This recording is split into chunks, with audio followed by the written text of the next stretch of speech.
ఈరోజు సండే అంటే వీకెండ్ అయిపోతుందని. మండే నుంచి వర్క్ ఉంటుంది కాబట్టి ఇంకా బయటకు తిరగడానికి అవ్వకపోవచ్చు.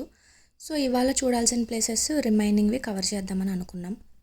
మౌనికని బ్రేక్ఫాస్ట్ చేయమంటే నాకు ఆకలిగా లేదు, నేను తిన్ను అంది. కానీ వెళ్ళేసరికి లేట్ అవుతుంది. జర్నీ మధ్యలో ఆకలన్నా ఏం చేయలేమంటే స్టేషన్ బయట పెరి పెరి ఫ్రెంచ్ ఫ్రైస్ తినండి.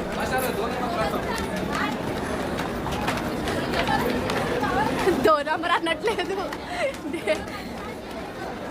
తినడం అయ్యాక ఇంకా టికెట్స్ తీసుకొని ప్లాట్ఫామ్ చెక్ చేసుకొని వెళ్తున్నాం.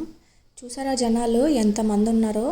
ఈ రోజనే కాదు, ప్రతిరోజు ఇక్కడ ఇలానే ఉంటారంట, ఇంకా ఎక్కువగా ఉంటారు కూడా. ఇక్కడ ట్రైన్స్ కూడా నాన్ స్టాప్, ఇంకా నార్మల్వి అంటే ప్రతి స్టాప్లోనే ఆగుతాయి. నాన్ స్టాప్ మనకి టైం లేనప్పుడు చూస్ చేసుకుంటాం కదా. జనాలు చూసారా ఎలా వేలాడుతున్నారో. ఇది ఇంకా చాలా తక్కువ, ఇంకా దారుణంగా ఉంటారు. ట్రైన్స్ ఎక్కడం దిగడం కూడా పెద్ద టాస్కే.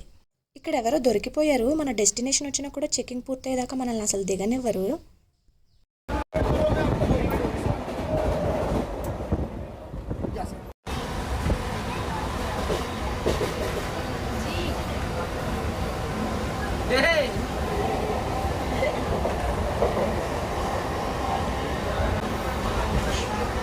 ఆంటీ అలాగే చూస్తుంది, ఇది కూడా క్యాప్చర్ అయింది.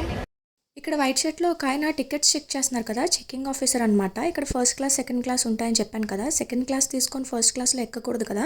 అలాంటి వాళ్ళని చెక్ చేసి పట్టుకుంటారనమాట. చాలా స్ట్రిక్ట్ ఉంటారు. 10,000 ఫైన్ అలా వేస్తారు. ఇంకా మార్నింగ్ నెయిల్ పాలిష్ పెట్టుకునేంత టైం లేదని తెచ్చుకున్నాం ట్రైన్లో వేసుకుందామని. మా ఆయన వేస్తుంటే మా చెల్లికి తెలియకుండా వీడియో తీసేసింది.